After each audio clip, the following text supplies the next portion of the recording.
how I would save Stellantis. Hi, I'm Thomas from Tom's Garage, and today I'm going to be talking about how I would save Stellantis.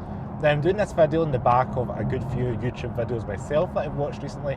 I think it's fascinating hearing other people's thoughts on how they would, help a company out, or what they would do if they were in charge. And I thought, why not give it a crack?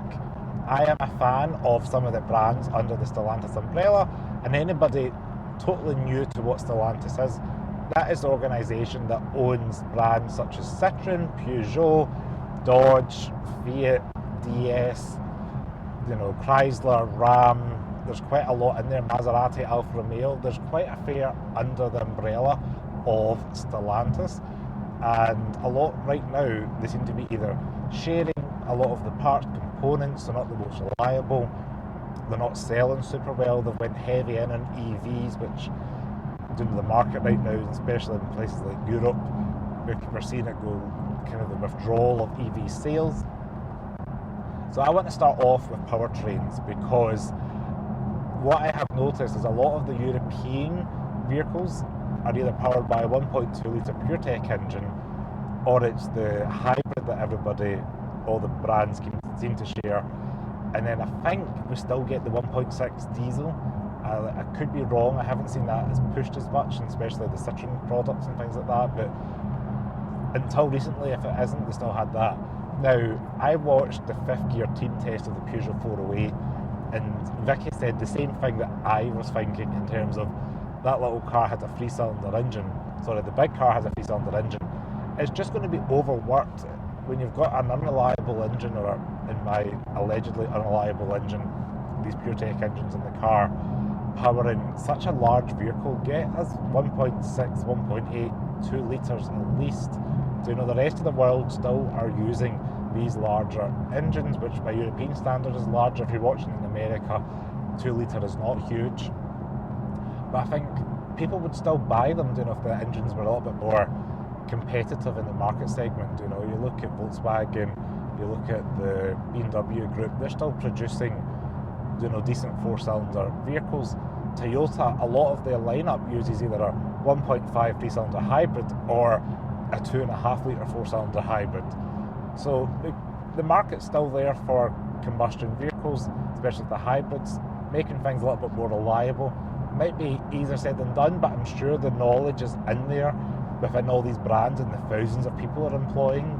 There must be a way to make these cars more reliable. I even seen or read online some of these factories out in America where I think it was the Ram pickup trucks were coming off the production line not even suitable for the customer, and they weren't reliable when they were just made. So that's just not going to be a good way to sell and shift vehicles. So that would be my first thing. Have a look at the powertrains, see what's ready for the market, get some hybrids. I believe the Fiat 500D is getting kind of re-engineered to have some sort of combustion engine re-engineered into that body. So that is maybe a sign of things to come. But yeah, we need more new, more reliable, powerful engines for the cars they're designing. Now, some of the models and brands in the Stellantis group are doing well and engaging. I like what Peugeot are doing. I think most of their lineup right now looks like a Peugeot, and they look good. The aforementioned 408 and the sister car, the Citroën C5X, I think they look really good and distinctive out on the road. I haven't driven either of them. I've been in a C5X, quite like the design of the interior. So hats off to what the Peugeot team are doing. And I think they're kind of like the Skoda of the Volkswagen group. They're secretly like the powerhouse of the organisation, because Skoda's passing as they're in the Volkswagen group. I think Skoda are doing really well within their constraints, but that's another topic. Now, we've got Alfa Romeo and Maserati, which used to have kind of the Ferrari tie-in. Maserati is going to be a premium product, and right now they've got, I don't know if they're still outgoing, Quattroporte, Ghiblis and Avantis, but get rid of them, close that chapter on those vehicles. We've got the MC20 that I have seen one in the wild since that came out 2 or 3 years ago. So yeah, that's obviously not selling that well. The new Gran Turismo, still not seen that in person. I've seen it at Goodwood, but I've not seen it out on the road yet. And neither in the V6 form nor the electric form. Yes, they're an expensive car, but where are those cars going? I do not know. So I think we need, something harking back to the Maserati nameplate, potentially put a V8 back in there so it sounds good. Could be a V8 hybrid, I'm not sure, but yeah, something in there just to make it. It's got the racing pedigree for sure. Now, Alfa Romeo right now is kind of all over the place. We've got outgoing Stelvio, we've got the Tonale, which I've seen a few of them around, but they're not a very Alfa Romeo vehicle, it's just a rebadged Dodge Hornet kind of thing. Same with the Maserati, there's a grey cowlet. They're all kind of cross done, and if you're doing that with like a $30,000 Dodge and you're sharing the underpinnings with it, can you really upsell that to £60,000, or Maserati's case like £100,000 grey cowlet? I'm not sure if that hurts it or not. But get some cool cars in there, like the cool sexy coupes and convertibles and things like that. Like, I'm just thinking back to like the GT86 or the Breras, the Spiders. Alfa Romeo have always made really beautiful cars on the most part, and yeah, we need some good looking cars back. Same with Citroen and the DS brand. There's some love and hate over the DS brand because it's mostly a Chinese brand, and especially things like the DS9. I like the look of. I did get a review one of them, but that's made in China and brought over here, which is interesting when you've got like a French tie-in with, because obviously Citroen had the DS kind of range under Citroen years ago. But make them all like sexy retro chic cars. Like Renault bring the new Renault 5 back. Get the 60s Citroen DS and bring that kind of look, modernise it. Ideally a nice powertrain, yeah, hybrid and a EV for sure. I think that will sell. Make it like the lights up the top, give it a good retro look, and give it distinction in the lineup, because right now a lot of the vehicles are so closely related. The ones I see in the road that remind me the most of the Opel and Vauxhall Astra estate and the Peugeot 308 estate. They look so similar to me just out in the road. It's like, I know you have the different colours and a little bit boxy, but when I see them I'm like, oh, they could have done a little bit something with that. The Vauxhall brands always had like VXR range. I think they always stick in my head, like the Insignia and things like that.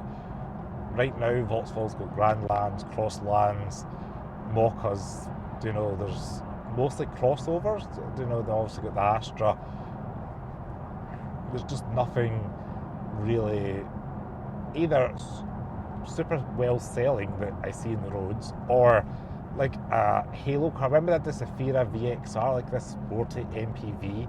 They were doing wacky things like 20 years ago, and now it's kind of like there's nothing to get excited about. I think most of the European brands need something like a halo car to make you excited about the brand. Like Fiat, again, they've been selling the 500 since like 2008. They've not really changed it too much. They've updated it for the 500e, a modern take on that, and various L's and X's. It's the 600 now, which is, I think, replaced the 500X. But yeah, we need other cool Fiats. Think back with the Fiat Multipla, like that was an iconic MPV from the late 90s, early noughties. There's other Fiats as well, like the coupes and things like that they had back in the day. This is what I'm coming across. Like, we need more reasons to go to these brands other than, oh, it's £20 a month cheaper than the sister brand, because they're just going to be stealing off each other, whereas you want it to look and have like these iconic like designs that make them, they've got the heritage, they've all got the heritage of each of them.